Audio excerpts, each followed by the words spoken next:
Hello everyone, welcome to my channel school mentor. ये जो video है ये स्पेशली डेडिकेटेड है उन एस्पिरेंट्स के लिए जो तैयारी कर रहे हैं फॉर टीजीटी मैथमेटिक्स, जिनका इंटरव्यू कॉल आया है टीजीटी मैथमेटिक्स के लिए, और कर रहे हैं फॉर टीजीटी मैथमेटिक्स जिनका इंटरव्यू कॉल आया है टीजीटी मैथमेटिक्स के लिए, और अब वो इंटरव्यू के लिए प्रिपरेशन कर रहे हैं। देखिए, सबसे पहले आपको एक चीज़ यहाँ पर माइंड में रखनी है। ये मैटर नहीं करता है कि आपका जो नाम है वो लिस्ट में सबसे ऊपर है, सबसे नीचे है, ठीक है। एक ही चीज़ आपकी यहाँ पर मैटर करने वाली कि आपका कॉन्फिडेंस कैसा है, आपके कंटेंट क्लियरिटी कितनी ज़्यादा है, ठीक है, आपका पढ़ाने का तरीका कितना ज़्यादा इनोवेटिव है, कितना ज़्यादा इंगेजिंग है, ठीक है, कितना ज़्यादा यूनिक है, ठीक है, आप कितने ज़्यादा एफर्ट्स पुट कर रहे हैं अपने डेमो लेसन्स में। क्योंकि आपको पता है कि इस बार स्पेसिफिकली केवीएस ने मेंशन कर दिया है कि आपकी जो डेमो टीचिंग है उसका एक अच्छा खासा वेटेज होने वाला है, ठीक है। सो आपका ऑलरेडी रिटन एग्जामिनेशन क्लियर हो चुका है, अब वो ऑलरेडी आपकी नॉलेज को चेक कर चुके हैं, ठीक है। तो अब आप एक ऐसे स्टेज में आ चुके हो जहाँ पर ये चीज़ प्रूव हो चुकी है कि आपके पास आपके कंसर्न्ड सब्जेक्ट की नॉलेज है, ठीक है। आपने सीटेट को क्लियर कर लिया है, उसके बाद आपने केवीएस के रिटन एग्जामिनेशन को भी क्लियर कर लिया है, जिसमें 100 मार्क्स का आपका सब्जेक्ट कंटेंट भी आया था। तो ये चीज़ डेफिनेटली क्लियर हो चुकी है कि आप अपने सब्जेक्ट में अच्छी खासी नॉलेज रखते ही हैं। अब जो मेन यहाँ पर चीज़ देखी जाएगी वो देखी जाएगी कि आपका कॉन्फिडेंस कैसा है, ठीक है, आपका वे ऑफ प्रेजेंटेशन कैसा है, क्या आप एक टीचर की तरह दिखते हो, क्या आप एक टीचर की क्वालिटी रखते हो, ठीक है, क्या आपके अंदर से वो वाइब्स आएंगी जो एक टीचर से आनी चाहिए। Specially I am talking for TGT mathematics. आपका ड्रेसिंग सेंस कैसा है, खुद को प्रेजेंट करने का तरीका कैसा है, बात करने का आपका तरीका कैसा है, आपका टोन क्या है, आपकी कॉन्फिडेंस लेवल क्या है, ये सब चीज़ें बहुत ज़्यादा मैटर करने वाली हैं, ठीक है। आपको पता है कि वर्बल कम्युनिकेशन से ज़्यादा बहुत ज़्यादा इम्पैक्टफुल जो कम्युनिकेशन होता है that is non verbal communication और बॉडी लैंग्वेज। तो इंटरव्यू में ना सिर्फ वो ये देखेंगे कि आप कैसे पढ़ा रहे हो, बल्कि वो ये भी देखेंगे कि आप डील कैसे कर रहे हो बच्चों के साथ। बिकॉज आपको इस तरह से इमेजिन करके पढ़ाना है कि जो इंटरव्यू पैनल सामने बैठा हुआ है वो स्टूडेंट्स हैं आपके, ठीक है।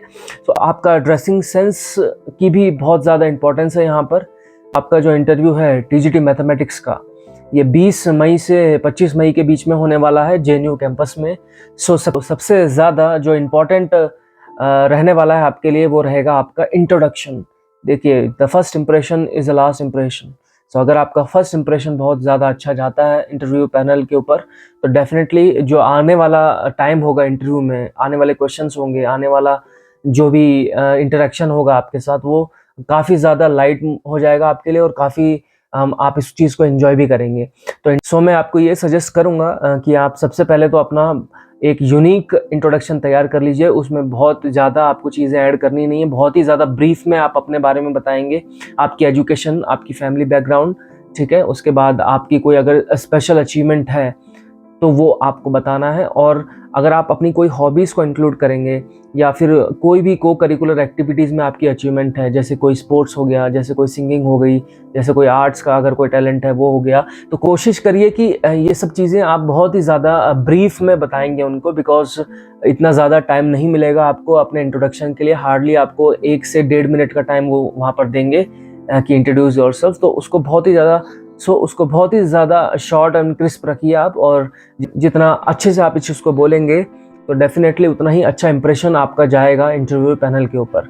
उसके बाद ये हो सकता है कि वो आपको डायरेक्टली एक ऑप्शन दे कि अगर आपने कुछ प्रिपेयर किया है तो आप उसको जाके पढ़ाइए, या फिर वो आपको एनसीईआरटी से कोई भी एक टॉपिक आपको दे सकते हैं पढ़ाने के लिए। तो अभी जो सबसे मेन टास्क होना चाहिए आपके सामने दैट इज़ अपना इंट्रोडक्शन प्रिपेयर करना। बहुत ही अच्छे से इसको प्रिपेयर करना है। इसको रिकॉर्ड कर लीजिए, अपने आप को मोबाइल में रिकॉर्ड करके बार बार सुनिए इसको, ठीक है। आपको खुद को पता चल जाएगा आप कहाँ पे फंबल कर रहे हैं, कौन सा वर्ड आप ठीक से प्रोनाउंस नहीं कर पा रहे हैं, या क्या चीज़ें आपको और ऐड करनी चाहिए यहाँ पर, ठीक है। तो अभी आपके पास 1 महीना है, तो सबसे पहले इंट्रोडक्शन तैयार करिए आप। 1 से 2 दिन जितना भी टाइम है, टारगेट लेके चलिए, स्टेप बाय स्टेप इसको लेके चलना है आपको। डेली आपको अपने इंट्रोडक्शन पे काम करना है, डेली प्रैक्टिस करनी है उसकी बोलकर। क्योंकि आप कितना ही सोच लेंगे ना कि मैं वहाँ पे जाके बोल ही दूंगा या बोल ही दूंगी, ऐसा नहीं हो पाता है। On the so on the spot अगर कोई बोले आपको किसी चीज़ पर बोलने के लिए, तो अगर आपकी प्रैक्टिस अच्छी खासी नहीं है तो डेफिनेटली आप उस चीज़ को ठीक से नहीं बोल पाएंगे। अगर इंट्रोडक्शन में ही अगर आपका कॉन्फिडेंस डगमगा जाएगा तो आप खुद सोचिए कि जब डेमो की बात आएगी तो वहाँ पर कितनी ज़्यादा मुश्किल होने वाली है आपको। सो एक और चीज़ यहाँ पर इंट्रोडक्शन मैं ये बोलूँगा आपको कि प्रिपेयर करिए आप इंग्लिश लैंग्वेज में, ठीक है। बहुत ही ज़्यादा पॉजिटिव इम्पैक्ट जाएगा अगर आप इंग्लिश में अपना इंट्रोडक्शन तैयार कर रहे हैं। उसके बाद अगर वो हिंदी में क्वेश्चंस पूछते हैं तो डेफिनेटली आप हिंदी में जवाब दे सकते हैं, हिंदी में पढ़ा भी सकते हैं। और एक और चीज़ जो सबसे ज़्यादा इंपॉर्टेंट है, आप जा रहे हैं केंद्रीय विद्यालय संगठन में एक टीचर बनने, तो केंद्रीय विद्यालय संगठन का जो करिकुलम है दैट इज़ बाइलिंगुअल, ठीक है। इंग्लिश और हिंदी आर इक्वल इम्पॉर्टेंट। तो कोशिश करिए कि आपका जो डेमो हो वो कम्प्लीटली इंग्लिश में ना हो या कम्प्लीटली हिंदी में ना हो। आप जब इंग्लिश बोलें तो बहुत अच्छे से उस चीज़ को आपको यूज़ करनी है, और बीच बीच में आपको क्या करना है, हिंदी भी अच्छे से यूज़ करनी है, ठीक है। तो जितनी भी आपकी एनसीईआरटी की टर्मिनोलॉजीज़ हैं वो सब बहुत अच्छे से आपको पता होनी चाहिए जो भी इंग्लिश में है। उसके बाद ब्लैक बोर्ड पर लिखने की प्रैक्टिस आपकी बहुत ज़्यादा अच्छी होनी चाहिए। आपकी हैंडराइटिंग लेजिबल होनी चाहिए जितने भी वहाँ पर इंटरव्यू पैनल में बैठे होंगे। तो ज़्यादातर चांस यही है कि आप जब वहाँ पर जाएंगे इंटरव्यू रूम में तो वहाँ आपको वाइट बोर्ड और मार्कर से ही लिखना होगा। तो अगर आप ये पॉसिबल है तो आप एक काम कर सकते हैं कि एक वाइट बोर्ड ले आइए छोटा सा, और मार्कर ले आइए और उसमें लिखने की प्रैक्टिस करिए खड़े होकर, और जो भी टॉपिक आप जो भी डेमो प्रिपेयर कर रहे हैं उसको अच्छे से पढ़ाइए और उसको भी रिकॉर्ड करिए, और उसको भी देखिए ज़रा कि आपकी हैंडराइटिंग कहाँ ऊपर जा रही है, नीचे जा रही है, स्ट्रेट आ रही है कि नहीं, आपने जो स्पेस है आपका ब्लैक बोर्ड का या वाइट बोर्ड का उसको ठीक से यूटिलाइज़ किया है कि नहीं। जब आप कुछ चीज़ लिख रहे हैं तो ऐसा तो नहीं हो रहा कि आप पूरा ब्लैक बोर्ड ही या पूरा वाइट बोर्ड ही कवर कर रहे हैं।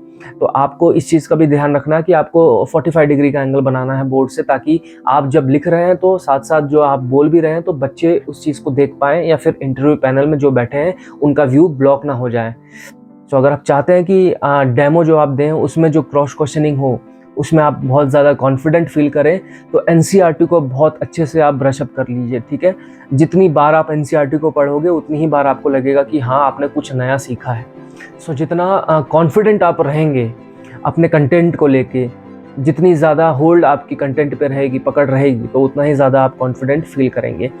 अगर आपको वहाँ पर ऑप्शन मिलता है कि आप अपने चॉइस का कोई टॉपिक पढ़ाइए, तो आप कोशिश करिए कि आप उस टॉपिक को सिलेक्ट करें जहाँ आपकी पकड़ सबसे ज़्यादा मजबूत है। और किसी भी टॉपिक को पिक करने से पहले आपके दिमाग में सभी तरह के क्रॉस क्वेश्चंस आने चाहिए कि ये टॉपिक पर क्या क्या क्वेश्चंस बन सकते हैं।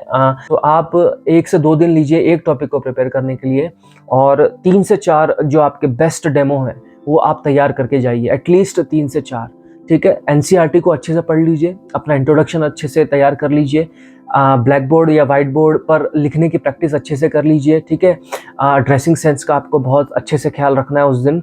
आप वेल ग्रूम्ड लगने चाहिए, ठीक है। आपका ड्रेसिंग सेंस फॉर्मल होना चाहिए, प्रॉपर आपकी जो ड्रेस कोड है वो आपका होना चाहिए, ठीक है। लगना चाहिए कि आप एक टीचर के इंटरव्यू के लिए केवीएस में जा रहे हैं, ठीक है। और इसके अलावा जो भी चीज़ें मेरे ख्याल में आती रहेंगी मैं आपको वीडियो के थ्रू वो चीज़ें बताता रहूँगा। मैं कोशिश ये करूँगा कि आज एक डेमो लेक्चर भी मैं अपलोड करूँ इस चैनल पे। मैंने 3 डेमो लेक्चर्स ऑलरेडी मैथमेटिक्स में अपलोड किए हैं, आप उनको देख सकते हैं। उन सभी का लिंक मैं डिस्क्रिप्शन में दे दूँगा। और बहुत सारे एस्पिरेंट्स की तरफ से ही ये सजेशन आया था कि they want a demo lecture on the topic of decimals. मैं पूरी कोशिश करूँगा कि उसको मैं रिकॉर्ड करूँ और मैं उसको आज ही अपलोड कर दूँ। इसके अलावा मैंने इस चैनल पे हाउ टू इंट्रोड्यूस फैक्टर्स इसकी वीडियो डाली हुई है, और उसके साथ साथ how to teach integers in class 7th और 8th इसकी भी मैंने वहाँ पर वीडियो डाली है अपने चैनल पर। और इसके अलावा एक और टॉपिक है रोटेशनल सिमेट्री, ये क्लास 7th का टॉपिक है, इसके ऊपर भी मैंने वीडियो डाली है। ये तीनों की तीनों डेमो लेक्चर्स की लिंक आपको डिस्क्रिप्शन में मिल जाएंगे, और अगर टाइम ने परमिट किया तो मैं शाम तक डेसिमल्स के ऊपर भी एक डेमो लेक्चर लाऊंगा। इसके अलावा और भी बहुत सारे टॉपिक्स पर मैं डेमो लेक्चर्स लाने वाला हूं। अगर आपको थोड़ी भी इन वीडियो से मदद मिलती है तो आई विल बी ग्लैड। इस वीडियो में अभी इतना ही, मिलते हैं जल्दी। Thank you so much.